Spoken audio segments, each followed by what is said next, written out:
Singer Sathyaprakash. இவருடைய most of songs என்னுடைய favourite. உங்களுக்கும் இந்த சாங்ஸ்லாம் பிடிக்கும்னு நினைக்கிறேன். அப்படி இவர் பாடின சாங்ஸ் வாங்க பார்க்கலாம். இரவுக்கு 1000 கண்கள் மூவில இருந்து,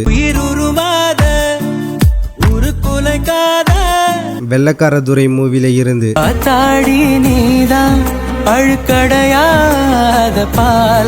பத்தி என்றதுக்குள்ள மூவில இருந்து,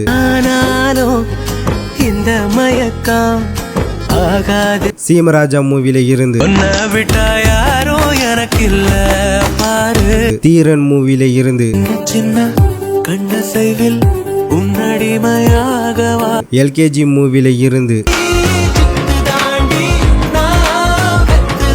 வெற்றிவேல் மூவில இருந்து, நினைச்சா திமிராகி போகிறேன், அடங்காமரு மூவில இருந்து, சாயாலி என்னுள் நீ பூகம்பம் செய்தாயடி, அச்சம் என்பது மடமையடா மூவில இருந்து,